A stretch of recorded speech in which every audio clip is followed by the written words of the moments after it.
Guys আপোনালোকে ভাবিছে যে এইবিলাক কি পেকিং কৰিছে, এইবিলাক কি পেকিং কৰিছে মই জনাই আছোঁ যে আমি আমাৰ ভাইটিৰ আঠমঙলা খাব যাই আছোঁ। চ' ইয়াত যত যি খোৱা বস্তু আছে চব আমি পেকিং কৰি অলৰেডি ঘৰতে লৈছোঁ, কাৰণ আমি বজাৰত সোমাই ৰখি দোকানত ৰখা সময় নষ্ট নকৰোঁ। চ' ঘৰতে অলৰেডি পেকিং কৰি লৈছোঁ আৰু আমি যাই আছোঁ আজি নলবাৰী পাৰ হৈ পাইকাৰকুছিৰ পৰা অলপ ভিতৰত। চ' ভিডিঅ'টো চাই যাব আপোনালোকে। হাই গাইস, আজি আমি আৰু এটা নতুন যাত্ৰা চব বেলেগ এক জেগাত যাই আছোঁ। চ' অসমীয়া সংস্কৃতি মতে আমি আঠমঙলা খাব যাই আছোঁ। বেলেগ নহয়, আমি ঘৰৰ কেইটাহে। চ' পাছত চাওক কোন কোন আছে। এয়া চবকেইটা আমাৰ ঘৰৰে। চ' গাড়ীতকৈ ভালকৈ দেখাব পৰা নাই, নামাৰ পিছত দেখা আমি কোন কোন আহি আছোঁ। অ'কে চলো।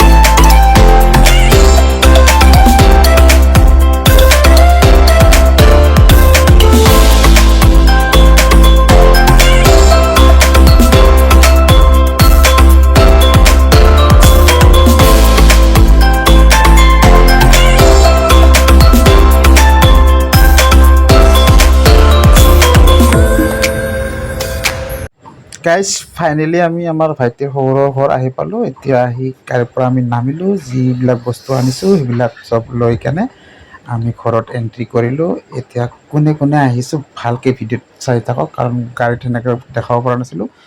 চ' ভণ্টি, নানী, জেঠি, মোৰ মিছেছ, এইটো ডাঙৰ বৌ, এইটো হ'ল আমাৰ খুৰী মানে কইনাৰ উকিল মাক, এইটো বাইটি, এইটো মা, আৰু এইফালে আমাৰ জোৱাই, এইটো গুণু, এইটো ভাগিন, আৰু এইটো হ'ল মই ভাইটিৰ কাষতে বহিছোঁ। চ' মোকো দেখালোঁ। প্লাছ আহি খাৱা লোৱা ক'লোঁ, আৰু খাৱা লোৱা কৰাৰ পিছত মেইন বস্তুটো খালোঁ তামোল, মাছৰ মাংসই দগৰি খালোঁ, আৰু মকলাবাৰে তামোল খাই এতিয়া অলপমান ছায়াত বহিছোঁ, কাৰণ বহুত ৰ'দ।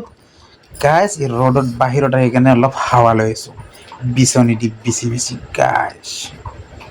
দিয়ক আৰু গৰম বতৰ কি ক'ব, আলহী খাৱা মজাটো পাই গৈছে।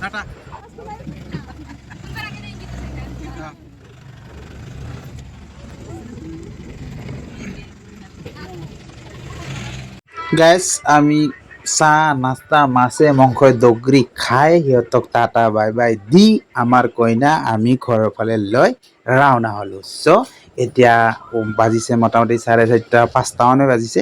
আমি ঘৰৰ ফালে ৰাওনা হৈ আছোঁ। তো ভিডিঅ'টো চাই যাওক।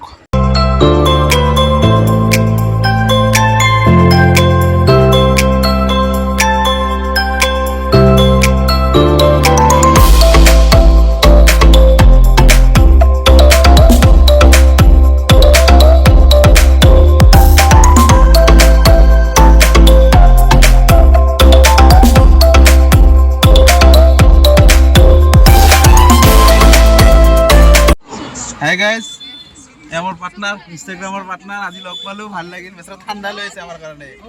Thank you. যাবা আমাৰ তাতে? ঠিক আছে, অঁ যা বাই। গাইজ এয়া মোৰ নলবাৰীৰ এজন ছাবস্ক্ৰাইবাৰ। চ' ইনষ্টাগ্ৰামত কথা পাতি আছিলোঁ, মাজে মাজে মেছেজ কৰোঁ। আজি ফাইনেলি লগ কৰোঁ। বেচৰা দুটা ঠাণ্ডা লৈ আহিল, তো ঠাণ্ডা লৈ তাক বিদায় দিলোঁ। এনেকুৱা ছাবস্ক্ৰাইবাৰ ফলোৱাৰ লগ পালে কিমান যে ফূৰ্তি লাগে নহয় জানো। চ' ভাল লাগিল, আৰু ভিডিঅ'টো ইয়াতে সমাপ্ত কৰিলোঁ। আজিলৈ বাই বাই। পুনৰ লগ পাম অন্য এটা